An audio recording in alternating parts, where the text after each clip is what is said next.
Thank you, everyone that has come to hear the update on the Vincent Truitt case.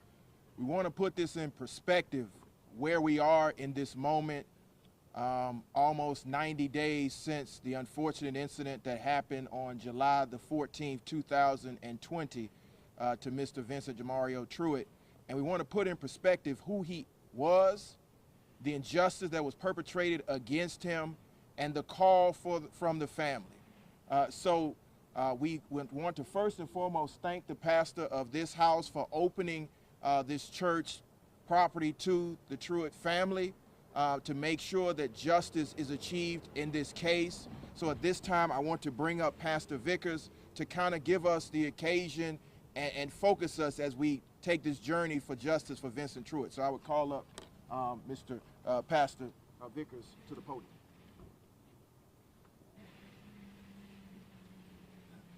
Good morning. My name is Reverend Eric George Vickers, and I serve as pastor of Beulah Baptist Church here in the Vine City community.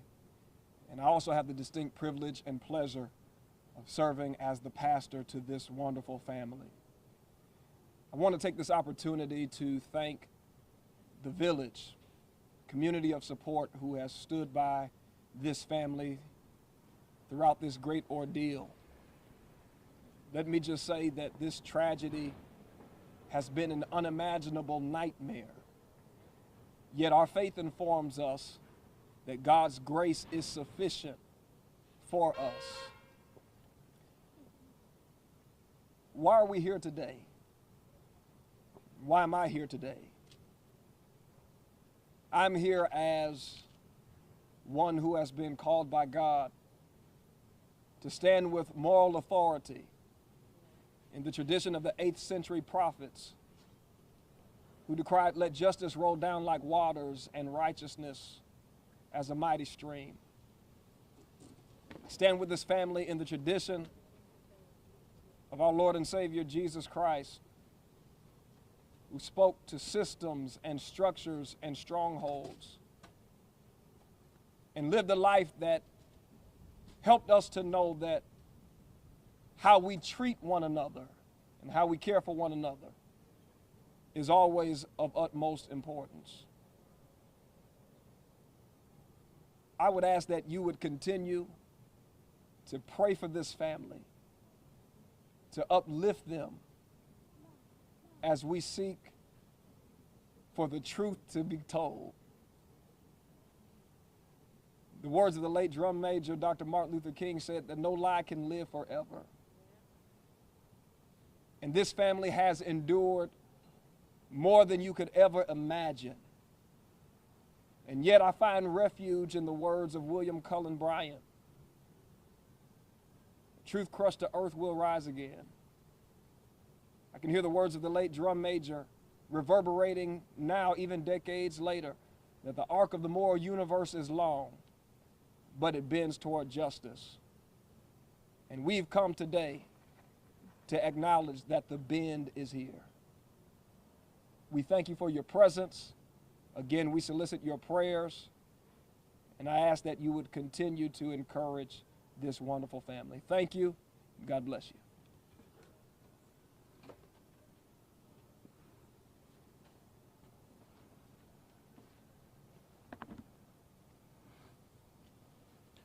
Good morning, ladies and gentlemen. As has already been said, we come before you to raise awareness to yet another occasion of black life being stolen from a black family at the hand of a policing agency which seemingly seems to want to impair justice. Vincent Truitt was more than who Cobb County authorities would have you to believe. Some of their spokespersons have altered their versions of the tragic events that took place on July 13th and the 14th. And those events led to the shooting and the ultimate death of our son. This scenario, however, is all too common. It appears, in fact, that were it left up to some of the authorities who are conducting this investigation, and namely the chief of police from Cobb County, whereby yesterday evening in a news conference, in his own words, he suggested that the family should just let the investigation be completed.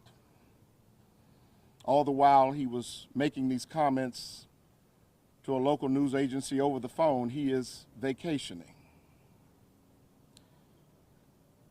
In a few moments, you will hear from Vincent's parents. They will tell you who Vincent really was to his family and this community.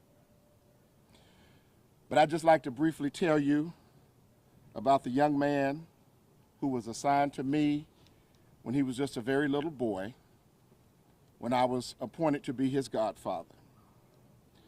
A young man who spent his weekends and his summers attending youth programs, working with youth projects, and attending Vacation Bible School right here at this church.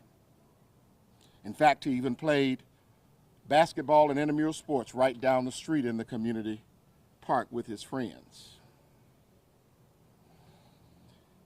If I were to draw a parallel for how this has played out over these many weeks, I'd call your attention to a famous popular song from 2013 that was recorded famously by the joint vocals of Pharrell Williams and Robin Thicke. And unfortunately, as popular as that song was, it would become embroiled in a controversy of copyright infringement. Of course, the song garnered a little bit of criticism because some suggested the lyrics were of a lewd nature. But the writers of this song were sued by the children of R&B icon, Mr. Marvin Gaye, because in the lawsuit petition, they alleged that the song was simply another rendition of a famous song from 1977 entitled "Got to Give It Up." In any case, that case reached federal courts and was settled with the distinction of similarities not being blurred, because the songs, if you play them simultaneously, sound very much alike. And so with that parallel, I'll say this. Our message is clear. There are no blurred lines in this scenario. Our son was killed by Cobb County police. And in what they commonly refer to as an officer-involved shooting, the shooting was one-sided, according to the reports. If the actions of the police officers are justified, why has it taken 80 days to produce the evidence? And so we say very blatantly to all Cobb County authorities in charge of this investigation, there are no blurred lines, and it's time that you give it up. Show us the video. Show us the evidence that led to the shooting and killing of our beloved Vincent. You see, Mr. Tim Cox, Chief of Police, while you want us to just continue to wait, and while you are vacationing and relaxing, this family is hurting. So if the mere presence of you accepting a phone call from a local news reporter on yesterday was to simply say, just sit back and wait, we say enjoy your vacation, because we're hurting while we wait. And now we'll invite to the podium Vincent's mother, Ms. Venethia Cook Lewis.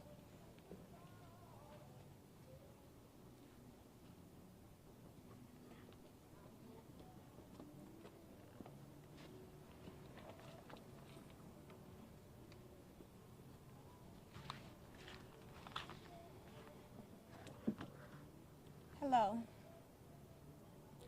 There has been multiple stories reported regarding my son's murder. Stories that defamate his character. My son was murdered mid-July. I have yet to view any body camera footage regarding to this matter. Not only was my baby murdered, 18 hours passed before we were notified. Not only were we not notified, but escorted out of Grady after desperately looking for our child. Vincent has never been a violent person. He has no violent history whatsoever. Vincent was a special child to many people. He was our firstborn. He was a first grandchild. He was a hero to his little brother and sister. He was a best friend. You robbed us of our future. Vincent had big plans to graduate and to continue his entrepreneurship. He was a pillar to the community, serving the community, volunteering with organizations such as Hosea Feed the Hunger, counsel small children during summer programs at Powell Recreation Center. He was strongly affiliated in the church. He was an awesome basketball player, most valuable player on every team he played on. To add to his talents, he played soccer. He later went on to become a certified referee. He also was an artist and a fashion designer.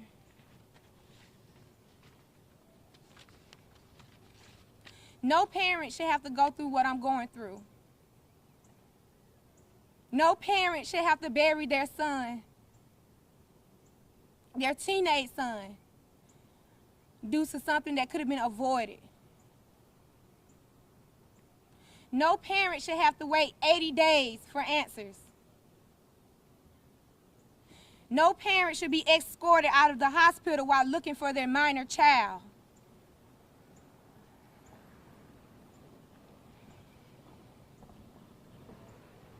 My child died alone.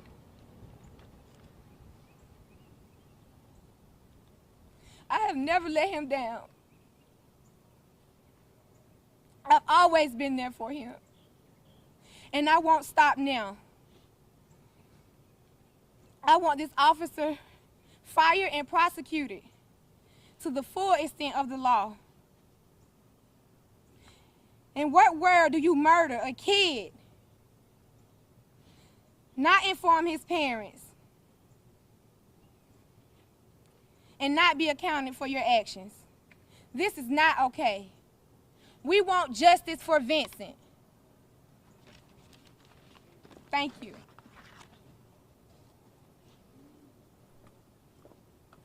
At this time, you will hear from Vincent's father, Mr. Truitt.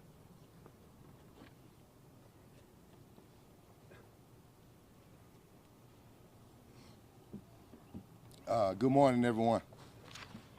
I come to you this morning as a hurt, angry, all of the above as a father. I am Andre Truitt. I am a proud father of Vincent DeMario Truitt. He was affectionately called Vince. Vince was my son, he was my friend, and often seen as my mentor because of his ambitions, his dreams, his accomplishments. Vince was always willing to do what was best for his peers and associates. My strongest desire is to present my son from the positive perspective, to share his hopes and his dreams, and to continue his legacy that has only just begun. Vince was raised here in Vine City, Mosley Park communities. We stand on the steps at Beulah Baptist Church, the church where Vince was baptized and surrounded by a village of many professionals. He sung in the Sunbeam Choir. He participated in youth fellowship and junior usher ministries. His mom and I enjoyed watching him participate in the organization and his annual Easter speeches. Vince took pride in playing basketball on the Police Athletic League basketball team. I will miss playing basketball with him. He was a mesmerizing three-point shooter. Vince was a certified soccer referee. He also had gymnastic abilities. Vince took special interest in fashion and designing clothes. He started his own t-shirt line, GFN, going for nothing. Vince's name will live through his clothing line. I love my son and understand he has earned his wings. However, we will not stop until there is justice for Vincent Truitt. Thank you. At this time, I would call his grandmother, also his second mother, to come and give remarks about Vincent.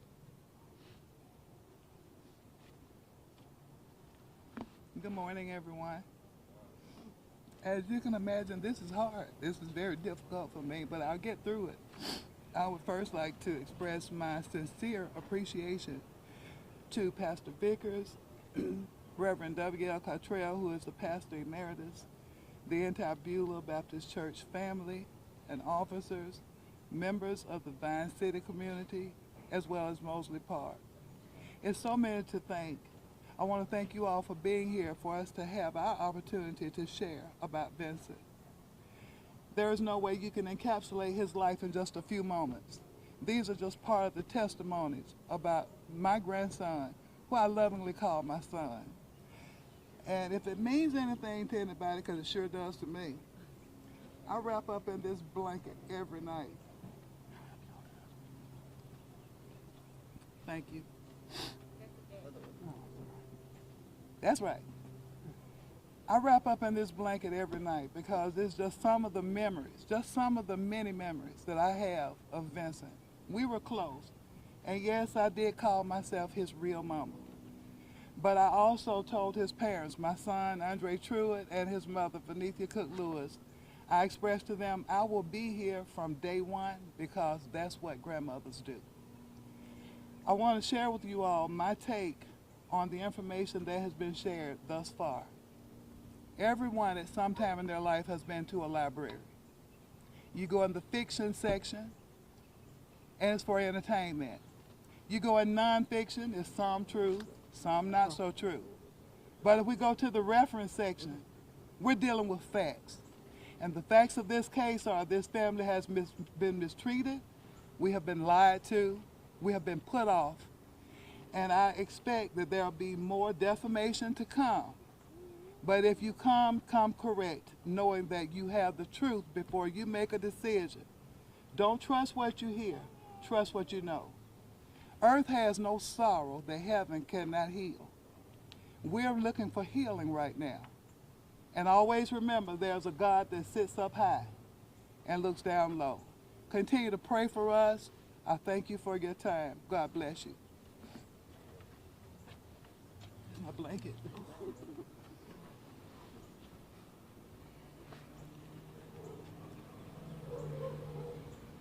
So now that you've heard a little bit about Vincent, I'm attorney Gerald Griggs, and I have the distinct pleasure of representing the Truitt family in this matter. Let's talk a little bit about the facts. On the evening of July the 13th, July the 14th, police were contacted and followed a vehicle that had been reported stolen. They chased that vehicle, did a pit maneuver, and then the driver and the passenger exited the vehicle. The driver ran off, and the passenger was Mr. Truitt. This is where the story diverges twice, according to law enforcement. According to law enforcement and what's been publicly reported, Mr. Truitt exited the vehicle, and the first story was that he fired at the officer. We now know that that is not true. The second story is that Mr. Truitt exited the vehicle and brandished a weapon. We also know that that's not true. And so what we are demanding from Cobb County officials is the dash and body cam. As you know, Cobb County is mandated by internal policies to wear body camera. And so we had an occasion to meet with the GBI, and we are thankful to the Director Reynolds for meeting with the family and going over what he could discuss. We are not going to go into extreme detail, but I will say this. The police chief has some questions he needs to answer. We would also request and have requested a meeting with the district attorney because we have serious concerns about what happened on July the 13th and July the 14th. We are also asking that Grady Memorial Hospital release all records pertaining to the medical treatment of Vincent DeMario Truitt because we have some questions. This is the issue in Georgia, and I've said it time and time again. This state has a police brutality problem. We have well over 75 police-involved shootings, and 60% of them come from Metro Atlanta. That is atrocious. We need transparency and accountability, and it starts with Cobb County. My question is if the police chief has the time to get in contact with the local media outlet, he should have the time to get in contact with this family. There's no time for vacations when you have a body and blood that screams out from the concrete demanding justice. And so we are determined to complete our investigation, and we will demand, once the investigation is complete, full accountability from Cobb County, full accountability from the district attorney's office, and charges in this case. Because one fact that is not in dispute, and that is at no time did Vincent DeMario Truitt prove to be a threat to that officer. And here is the final request. We've heard Vincent's name all over the media with different narratives. You've heard who Vincent really is. Why do we not know who this officer is? The one that's on paid administrative leave after shooting a man twice in his back. I've been practicing law a long time in Georgia, long enough to know that no one poses a threat when they're running away.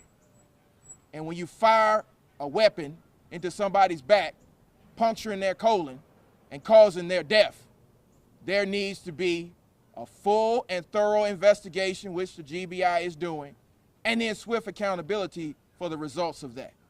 So that's what we're calling for. We are available to meet with the sitting district attorney, Joyette Holmes. We would love to have that meeting as soon as possible. Again, we are appreciative of the GBI director for sitting down with this family yesterday and explaining as much as he could with an open investigation. But now it's time for Cobb County to have a real conversation, one with this family and two with the citizens of Cobb County about the police brutality that's happening on their watch. So at this time, I will take any questions that the media may have. Hey, Gerald, I spoke to Police Chief Truitt yesterday, and he had told me that Cobb County PD never said that Mr. Truitt fired a gun, fired a shot at officers. But you're hearing differently? I've seen two reports. One report indicated a high-ranking official from Cobb County said he fired at police. I've seen that report. A second report says that Mr. Truitt brandished a weapon. Under Georgia law, there's no such thing as brandishing. You're either pointing a pistol at another or you're committing aggravated assault, neither of which happened. And we have that on good authority that, yes, there was a gun present, but at no time was it pointed at officers. So my question for Cobb County or the police chief is, why is this officer still on the force if he shot a man while he was running away in the back twice? During that meeting with the GBI yesterday, did the director explain at all what happened within those short 5 seconds? Did he explain at all that you actually have to go frame by frame by frame in the body camera video to see a weapon, so in real time, perhaps the officer couldn't see that gun? Well, we're not going to get into the details of what the director disclosed to us, but we will say that I think the public should get a chance to see this video for themselves. And I think that from what I have been told about the video, there are some serious questions that need to be answered. Did he give any indication at all that when that shot was fired twice at this young man, when he falls to the ground, he asked the officer, "Why did you shoot me? I'm dying, bro. I'm dying." Did he say anything about that? There were some statements made by Mr. Truitt. We don't know the exact statements that were made. We would like to see the video, and this is why we are calling for the release of that video, because we do not know exactly what Mr. Truitt said, but we have had reports to substantiate what you are saying. But we want to see it for ourselves. Is it confirmed that Vincent had a gun? It is confirmed that a gun was found on the scene. At no point was that gun brandished or pointed at any officer or threatened any officer at all. Is it Vincent's gun? At this point, we don't have confirmation of whose gun it may or may not have been. That's why we need the release of the body cam video. First, let me say I apologize for what your family has to be going through. I know this is a tough time, so I'm sorry for what you're going through. And let me ask you, I reached out to GBI today. They said they were asked by the Cobb County District Attorney's Office not to release the footage right now because it's an open investigation. I mean, what would you say to the DA right now? Yes, it is an open investigation, but what would you say to the DA about releasing it earlier than I guess what they plan to do? I would say to the district attorney, I respect her judgment, but this family is hurting. This family wants answers. There have been well over 80 days. We believe that transparency is always important.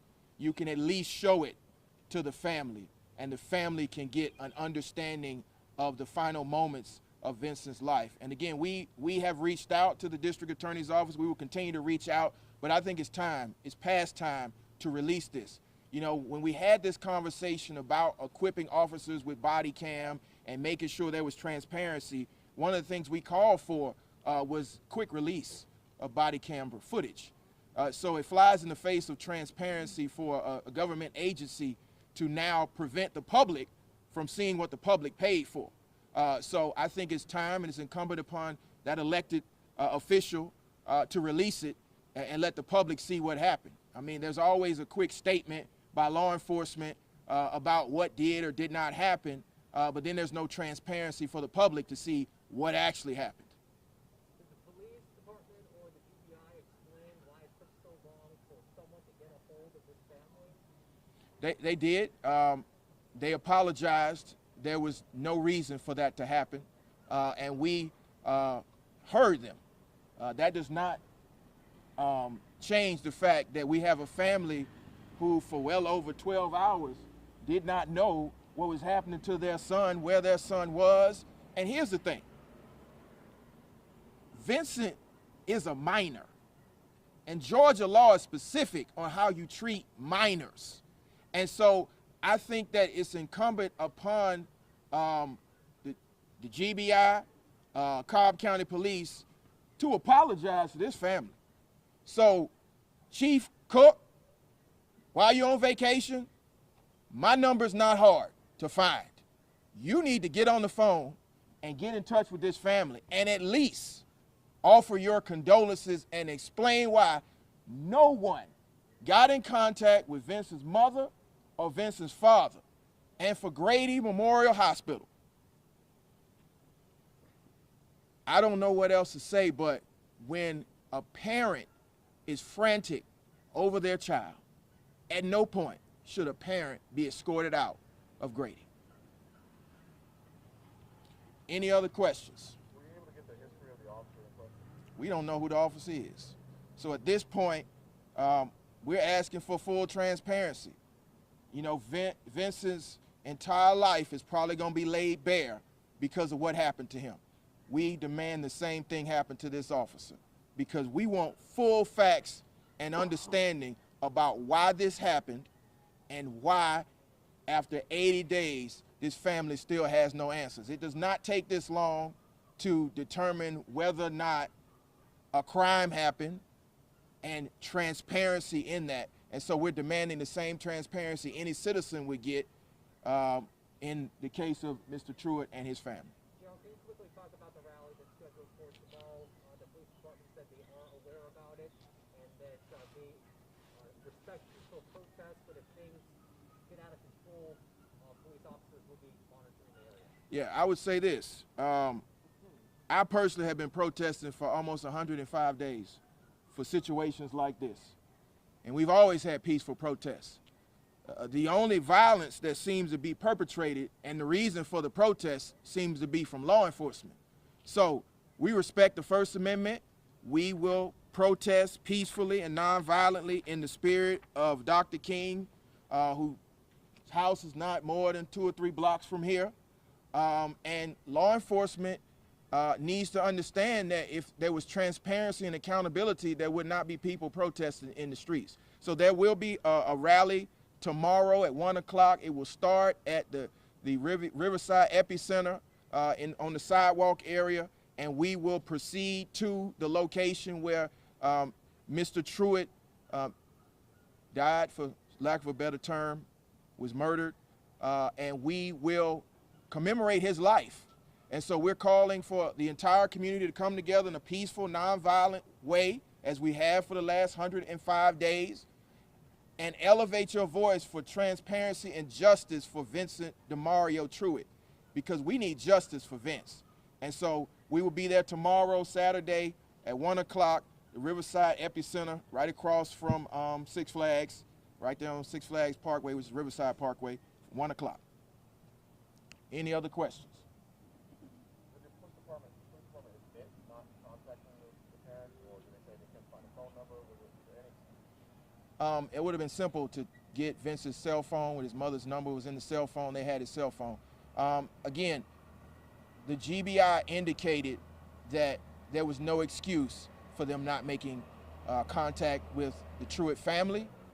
We heard that, but again, it does not excuse that Vincent's final moments were alone fighting for his life. And so no parent should have to bury their child. No parent should have to go hours without knowing what happened to their child. Meanwhile, law enforcement is releasing statements with their child's name in it.